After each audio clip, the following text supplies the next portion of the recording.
So is my voice audible and the screen is visible to everyone? Whiteboard? Yes, ma'am. Okay. Okay. So yesterday we were talking about we started learning this waterfall model, the classical waterfall model, and then the first stage, that is the feasibility study. We started that, and when we were studying about this feasibility study concept, we understood that three sections are there under this feasibility study. That is, first, the company or the development team, they need to develop an overall understanding of the problem. Second, they need to formulate the various possible strategies in order to solve the problem. And third, they need to evaluate the cost, the time associated with the different strategies, and then they can choose, and then they can check that out of the three solutions to this problem, I will be choosing solution B or solution C, because this will optimize my resources and the cost of development will be lower. So like this. Okay. So based on these parameters, the decision is taken, the feasibility study is conducted, and then it is decided that whether we should take up a project or not. So this is the thing. Now suppose we have a case study. Now this is the one case study which was there, which actually took place. So suppose there is a mining company. This was the original case study. Okay. there is a mining company whose name is Galaxy Mining Company Limited. Okay. So this mining company, they had their mines located at various places in India, and it has about 50 different mine sites. They had about 50 mine sites placed across 8 states. Across 8 states all over India, pan India, they had 50 different mine sites. So suppose the company employs a large number of miners at each mine site, and since we all know that this mining is a very risky profession, so the company intends to operate at a special provident fund. So in addition to the standard provident fund which the company will be providing, so the companies have thought that they will provide a special provident fund which the miners would enjoy. So the main objective of having this special provident fund would be like, suppose in order to get our PF account, it takes some time. So they can quickly distribute some compensation before the PF amount comes. So this was the logic of the company behind this. So according to the scheme, what will happen? According to the scheme, each mine site would detect small installments from each salary of the employee, and they will deposit the same to the central special provident fund commissioner account in their company. Now they will maintain this centralized provident fund. They will maintain all the details regarding the special provident fund installments collected from the miners. So small amounts will be deducted from their salary. They will be sent to the central provident fund scheme in their company. There they will maintain the deduction of all the installments from all the laborers on a monthly basis, and then they will do that. So what this company did, this GMC limited company, they requested a reputed software vendor, suppose Adventure Software. So they requested them to undertake this task of developing the software for automating this maintenance of SPF records for all the employees. So they wanted one software which will automatically keep a track of all the deductions, the installments done from all the employees, and automatically they will calculate how much amount can be reimbursed, then which date one person has already taken. So they needed a software for this. So one thing, the main thing is, why did this company needed a software? So this company realized that besides saving manpower on this bookkeeping work, the software would definitely help in speedy settlement of this entire claim amounts. So they decided that they need a software, and they indicated to the company that they can at most spend 1 million rupees, this much amount of money, for this software to be developed and installed in all the sites. So 1 million rupees they can afford. They approach the company that this is my problem statement, now you do whatever you can to solve my problem. So what did this Adventure Software company will do? They will depute their project manager to carry out the feasibility study phase first.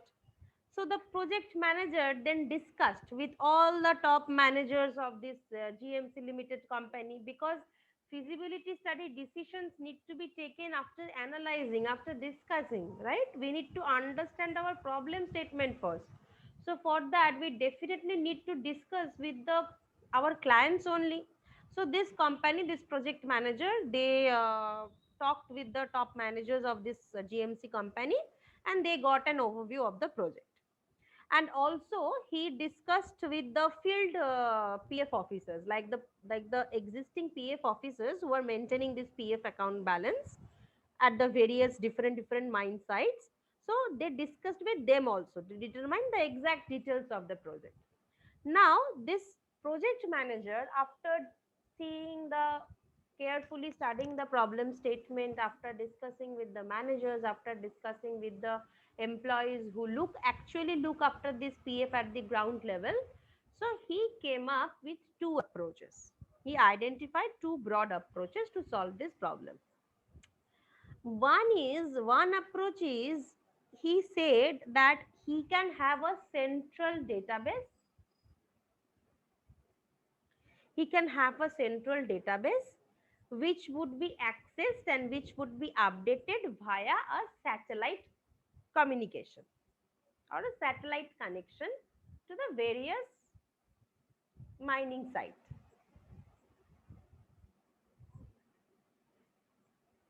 So it will have 50 mining sites. It will have a satellite communication, and there will be one central database which will be updated and accessed via this. And he had another approach as well. The other approach is, he wanted that he can have a local database. That is, local database means at each mining site there will be a database, and through a dial-up connection, after a periodic time, this entire entry process, all these things will be done locally at the local mining site, and after a certain time period, through a dial-up process, this update will be transferred to the central database periodically. So a dial-up connection will be there, and the central database will be updated periodically. Now, then the company can decide that this thing, that which I am saying, that this will be updated periodically. Now, this updation can be done daily basis or hourly basis or monthly basis. So this can be decided by the company, that in what basis they want this updation to be transferred to. So he gave to the he analyzed that these are the two approaches which can be done. But at the end of this feasibility study, he need to finalize one approach. So depending on this case study, can anyone say that if you would have been the project manager, which of these two cases would you have chosen in order to solve this entire case, and why?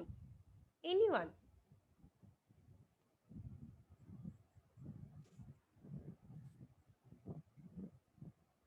Can anyone say that out of these two, which is the like, which method would you have been chosen had you been the project manager, and why?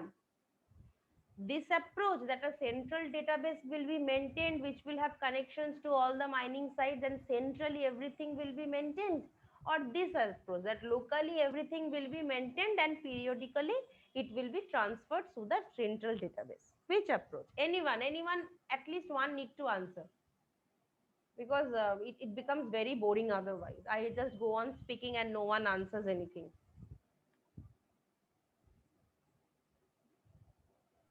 Local DB, Local DB, why? because it will update like to everyone. Central DB also. No, from central DB, the miners can get an update that what is their present status. That can be done.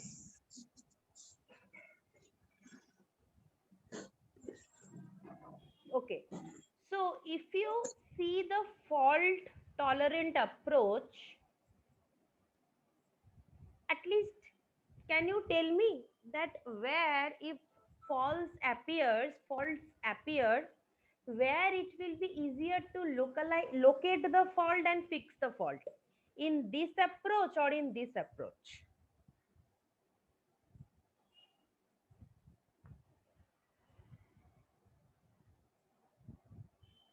Hmm? Suppose two, three faults Local are DB. local approach, right. And why is that?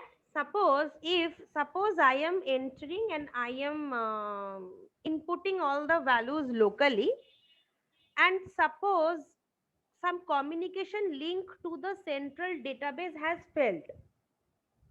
So in this approach, when a link failure is there, only the update of the central database gets delayed, है ना? So I can input or I can operate even when the link is not there, because locally I am inputting everything. And if my communication link at all fails, my communication link to my central database is failing.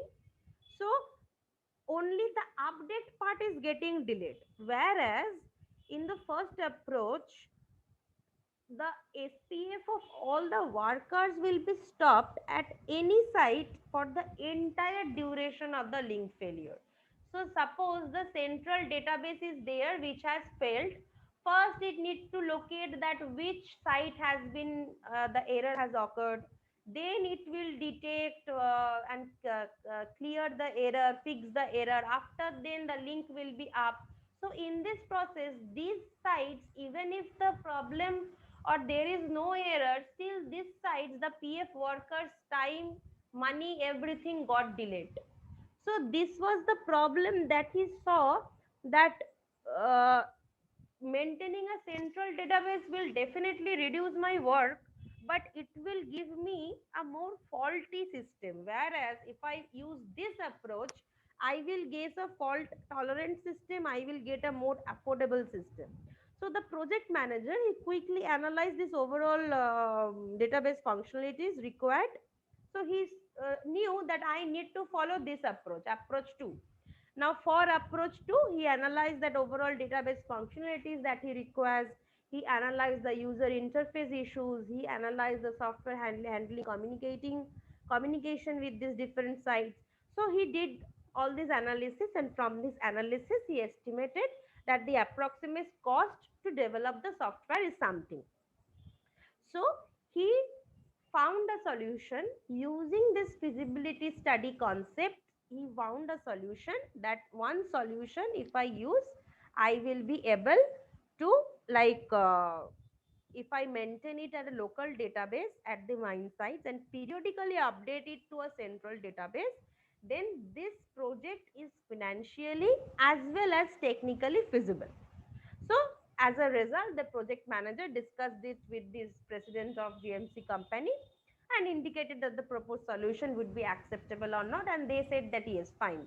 So it can be done within 1 million rupees and we are accepting your solution. So this is the scenario where this feasibility study is done on a case to case basis. It is checked whether it is feasible. Each and every project, before the project manager takes up, before the company takes up a project and appoints someone, he or she checks that whether it is feasibility is there or not. It's possible to take up the project is not. ऐसा नहीं कि like randomly I'm taking up a project in the lure of making money and then I am facing a lot of problems. So beforehand, they jot down the entire picture. So is the concept of feasibility study clear to all? Yes, ma'am. Okay.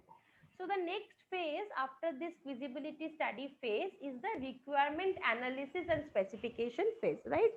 So we will study the phase 2 in our waterfall model. Okay, so everyday lectures I have been uploading in the departmental YouTube channel, and everyday notes also day by day basis I am providing. So I hope you people are getting that. So go through those things. If you face any difficulties, you reach out to me anytime. Okay. So the next phase is the requirement analysis and specification phase. Now, if you look at this phase is thought of two sections. One is the requirement analysis, another is the requirement specification, right? So this phase is to understand the exact requirements of the customer and to document them properly. So this phase will understand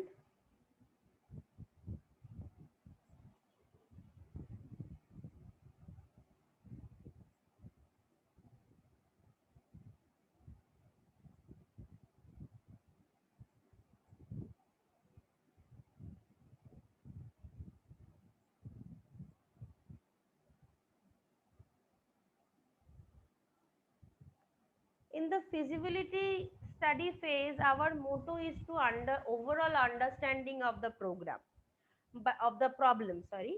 But here we need to understand that what exactly is our client demanding or wanting us to deliver to them, and I need to document them properly also, right? So that in later stage there won't be any situation where someone will say that nahi hum to kuch aur mange the aap kuch aur diye.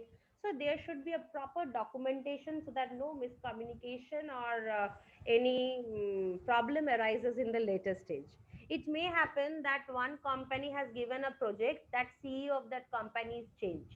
So the other CEO will say, nahi hame ye nahi chahiye. So it won't be happening like that. A proper documentation should be there that what was needed or what was asked by your company to develop by us. So we did this thing for you. So this phase consists of two distinct activities. That is the requirement analysis one, that is whether the requirement gathering and analysis is done, data is gathered and analyzed, and the next is the requirement specification part. So what happens in this requirement analysis and gathering, that is in phase A, what happens? Now the goal of this requirement gathering activity is to collect all relevant information regarding the software to be developed. So we collect all relevant information. Okay. So we collect all the relevant information which are required from the customer, like with a view that to clearly understand their requirements. So for this, first requirements are gathered from the customer, and then these gathered requirements are analyzed. So first we do what? We collect all the data needed, then we analyze all the data that has been collected. So the goal of this requirement analysis activity is to cancel out the incompleteness and inconsistencies in these gathered requirements. Because suppose I have gathered 100 information. While analyzing those, I am seeing that 20 information are not needed. They are not relevant to the products or the software I will develop. So I will reject those. So this analysis of information is done. That is, whatever data I have collected, whether it is consistent or whether it is complete. So incomplete requirement we are not we reject, and the actual requirements we are more emphasized on, right? So we collect the data and we analyze the data. Data which are not relevant, we reject them, and we only focus on the data that are relevant to the product that I am building. The next phase is the requirement specification phase. Now after these requirements are gathered, they are analyzed, all these activities are complete, then these requirements are documented.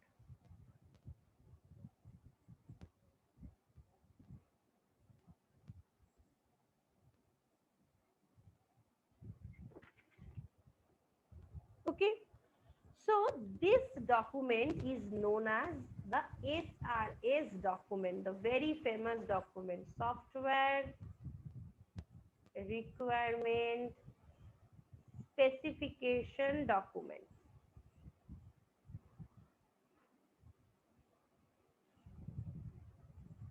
This SRS document is the heart of any software product development or software service development. It forms the heart of any development procedure, because everything is written is the in the SRS document. Right from the inception till delivery, whatever activities have been performed, whatever things are required from the client, whatever observations are there, everything is jotted down in this SRS document. So whatever information we have gathered, we have analyzed, we document it, and that document we refer to as the SRS document. This is the most important and crucial document which is needed throughout our software development.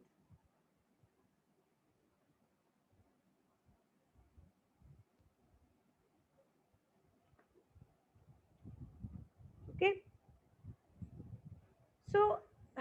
SRS document is written in a language that is like, we just simply do not write codes in the SRS document. We write it in a way that this document is understandable to the customer as well.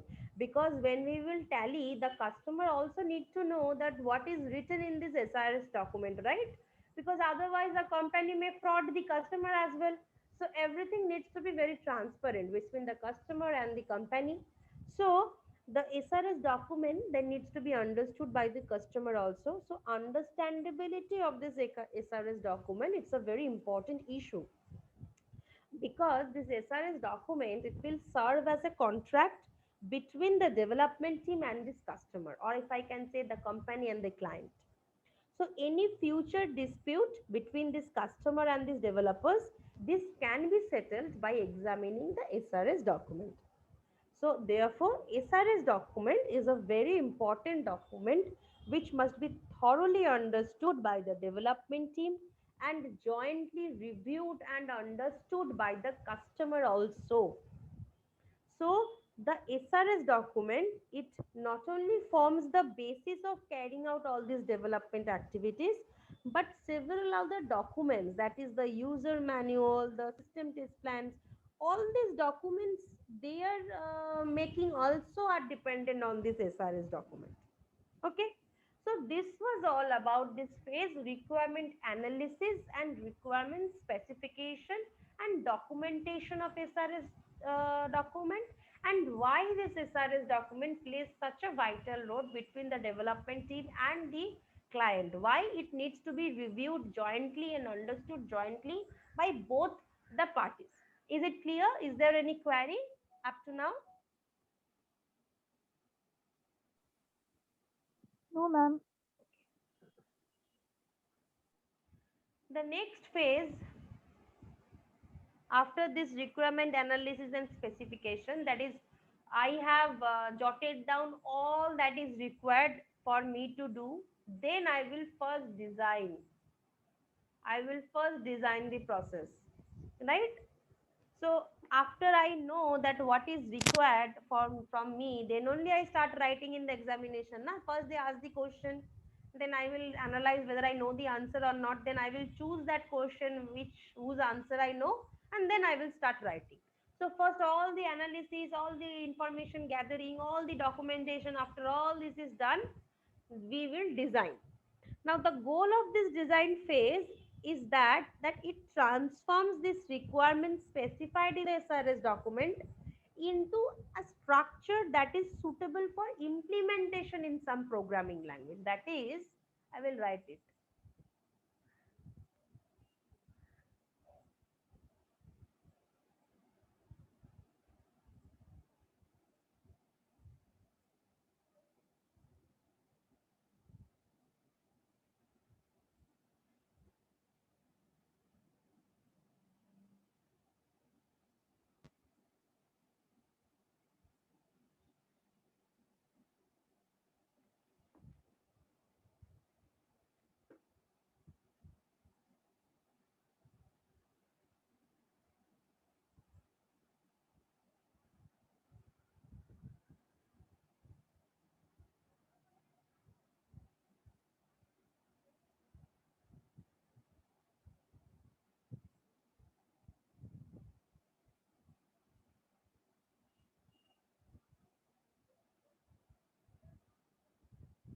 Okay. So when I am talking about this software, what is my last thing which I need to do? I need to code. Even if it is a software service, even if it is a software product, I need to make codes. For codes, I need to follow some language, whether it's procedural, it's object oriented, whatever it is, I need to follow a language in order to make a code.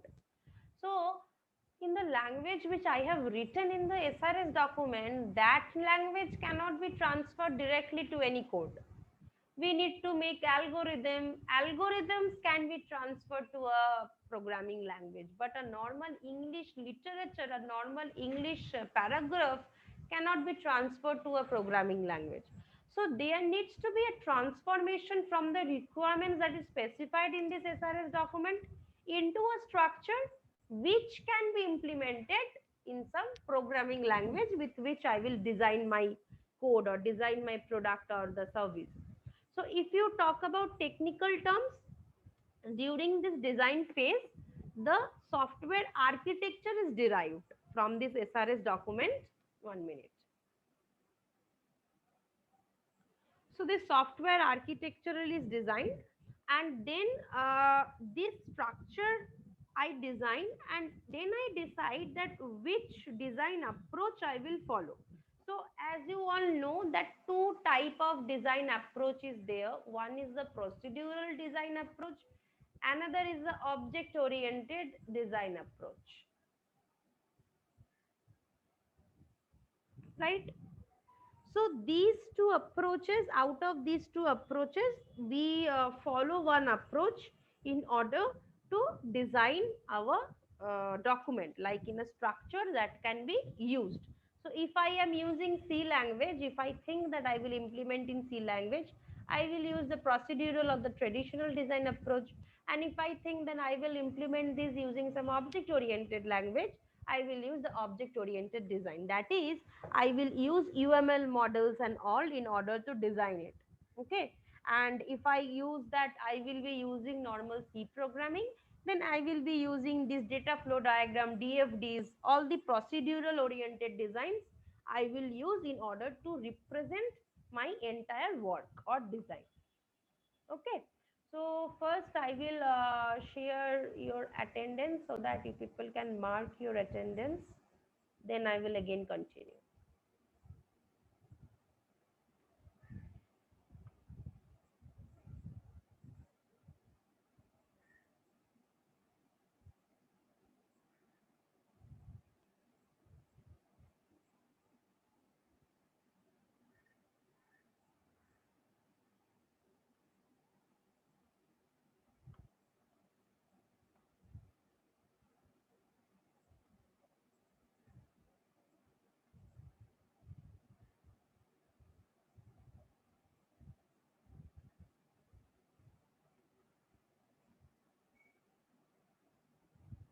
Okay. So you people mark your attendance first, okay? Quickly in 1 to 2 minutes, you people mark your attendance.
Okay. So is there anyone whose attendance is left to do?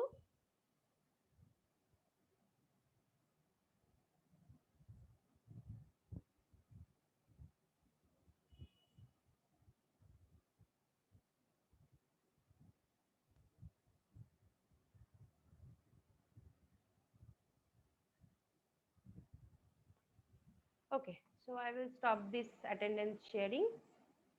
So again, we will quickly go back to the topic so that we can finish it for today. Okay. So as I was saying that this design approach, two things are there. That is the procedural design approach where the traditional design approach is used. And this technique is based, as I am saying, on the data flow diagrams. We will study about this in details in the later chapters or later modules in our course. So this is based on the DFDs, where first we do the structure analysis, then we do the structural design. And when we say about DFDs, we there are some high level designs, then there's a low level designs and all these things. And another approach or another designing approach is the object oriented designing approach, where First, the various objects that occur in our problem domain, they need to be identified, and then the solution domain is identified, and then the different relationships that exist between the different objects, the different methods called, and all these they are identified, and then the designing will be done. And for this designing, we use the UML models. Okay. So this was all about this designing phase. So with this, we have studied about the feasibility study phase. We have studied about one case study. We have studied about the requirement analysis and specification phase, and we have studied so far about the designing phase. Okay.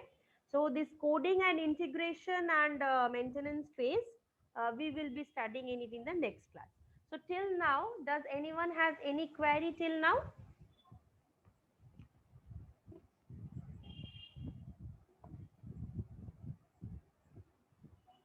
Okay. So since there is no query till now, so I hope you people have been able to understand this topic so far. So thank you so much for attending. Thanks a lot. We will meet in the next class and we will continue in the next class. Thank you.